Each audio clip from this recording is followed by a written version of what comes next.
साल 2023 में वट सावित्री व्रत कब रखा जाएगा, व्रत की पूजा विधि क्या है, किस तरीके से ये व्रत किया जाता है, व्रत का पारण कैसे किया जाता है। दोस्तों, वट सावित्री व्रत के दिन बरगद के पेड़ की विधिवत पूजा की जाती है। हिंदू धर्म में वट सावित्री का व्रत बेहद ही खास और महत्वपूर्ण होता है। इस दिन सुहागन महिलाएं पति की लंबी आयु के लिए और संतान प्राप्ति के लिए वट सावित्री व्रत रखती हैं। वट सावित्री का व्रत प्रत्येक वर्ष जेठ माह के कृष्ण पक्ष की अमावस्या के दिन रखा जाता है। धर्मशास्त्र में वट सावित्री का व्रत करवा चौथ के व्रत के समान ही बताया गया है। माना जाता है जेठ अमावस्या के दिन सावित्री ने बरगद वृक्ष के नीचे बैठकर यमराज से अपने पति सत्यवान के प्राण बचाए थे। तभी से सुहागन महिलाएं अपने पति की लंबी आयु के लिए हर साल जेठ अमावस्या के दिन वट सावित्री का व्रत रखती हैं और इस दिन महिलाएं बरगद के पेड़ की पूजा करती हैं, बरगद की परिक्रमा करती हैं, वृक्ष के चारों ओर कच्चा सूत या कलावा बांधती हैं। माना जाता है इस व्रत को पूरी श्रद्धा से रखने पर पति की आयु लंबी होती है, संतान सुख की प्राप्ति होती है। तो चलिए जान लेते हैं वट सावित्री व्रत की तिथि क्या है, पूजा किस तरीके से करनी है, इसका महत्व क्या है, व्रत का पारण कैसे करना है और सुहागन महिलाओं को कौन कौन सी गलतियां करने से इस दिन बचना चाहिए। दोस्तों, वट सावित्री व्रत की तिथि जेठ अमावस्या तिथि की शुरुआत 18 मई को रात 9:42 से होगी और इस तिथि का समापन 19 मई को रात 9:22 पर होगा। तो ऐसे में उदय तिथि के अनुसार वट सावित्री व्रत अमावस्या के दिन 19 मई दिन शुक्रवार को रखा जाएगा। वट सावित्री व्रत का पूजा का मुहूर्त 19 मई को सुबह 7:19 से सुबह 10:42 तक का रहेगा। वट सावित्री वाले दिन सुहागन महिलाओं को सुबह जल्दी उठकर स्नान करके हरे पीले लाल रंग के कपड़े पहनने चाहिए। स्नान करने के बाद भगवान विष्णु और माता लक्ष्मी का ध्यान करते हुए हाथ में गंगा जल लेकर संकल्प लें।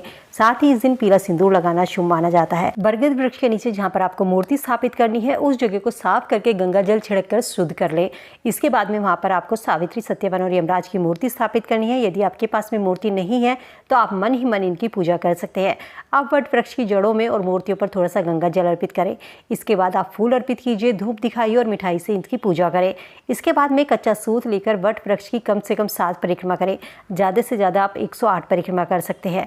कच्चे सूत को तने में लपेटते हुए परिक्रमा करते समय अपने पति की लंबी आयु के लिए, अखंड सौभाग्य के लिए, दीर्घ आयु के लिए कामना करते रहे। अब हाथ में भीगा हुआ चना लेकर सावित्री सत्यवान की कथा सुननी है। कथा को आप किताब में लेकर पढ़ भी सकते हैं या किसी से इसको सुन भी सकते हैं। इसके बाद में ये भीगा हुआ चना, कुछ धन और वस्त्र अपनी सास को देकर या अपने से बड़े जो भी आपके घर में है उनको देकर उनका आशीर्वाद जरूर। कुछ लोग पूछते हैं कि वट सावित्री के दिन बरगद के पेड़ की पूजा क्यों की जाती है।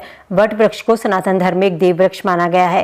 कहते हैं इसमें त्रिदेव ब्रह्मा, विष्णु और महेश के साथ साथ सावित्री का भी वट वृक्ष में वास होता है। प्रलय के अंत में श्री कृष्ण भी इसी वृक्ष के पत्तों में आकर प्रकट हुए थे। तुलसी ने वट वृक्ष को तीर्थराज का छत्र कहा था।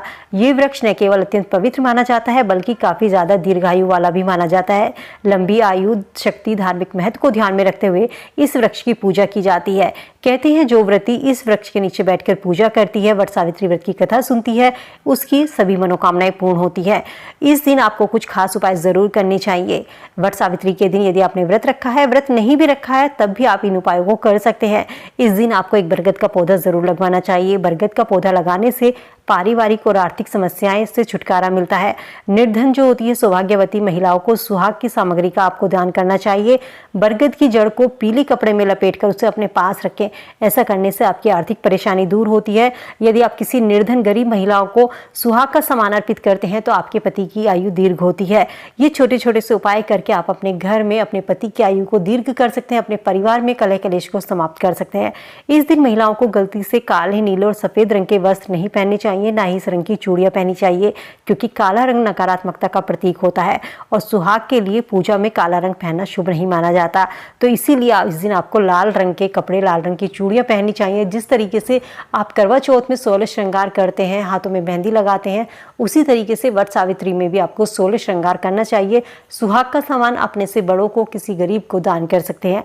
वट सावित्री व्रत की पूजा सामग्री में आपको बरगद का फूल रखना होता है, धूप रखनी होती है, मिट्टी का दिया, फल, फूल, रोली, सिंदूर, अक्षत, जल से भरा हुआ कलश, कच्चा सूत या धागा, सुहाग का सामान, बांस का एक पंखा जरूर होना चाहिए, लाल रंग का कलावा होना चाहिए, भीगे हुए चने जरूर आपको रखने हैं। घर में बने हुए पकवान आप रख सकते हैं और व्रत की पुस्तक या तो आप कथा को पढ़ सकते हैं या किसी दूसरे से सुन सकते हैं। व्रत का पारण किस तरीके से करना है, कुछ लोग व्रत का पारण अगले दिन करते हैं, कुछ लोग व्रत का पारण शाम के समय करते हैं। तो जैसे आपके यहाँ होता है उस तरीके से आप व्रत का पारण कर सकते हैं। लेकिन व्रत का पारण आपको 11 भीगे हुए चने खाकर करना चाहिए।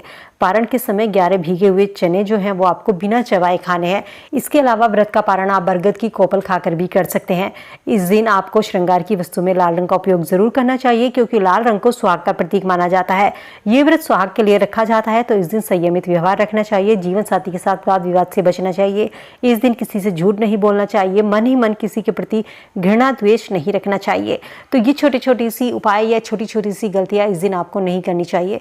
उम्मीद करती हूँ वीडियो में दी गई जानकारी आप सबके लिए यूजफुल होगी। वीडियो से आप लाभ जरूर उठाएंगे। वीडियो अगर पसंद आई तो फ्रेंड फैमिली के साथ में लाइक शेयर कीजिए। चैनल पर पहली बार आवाज सुन रहे सब्सक्राइब करके बेल आइकन जरूर प्रेस कर ले, ताकि ऐसी और वीडियो समय से मिल सके। तो चलिए मिलते हैं नई वीडियो में नई जानकारी के साथ। तब तक स्वस्थ रहिए।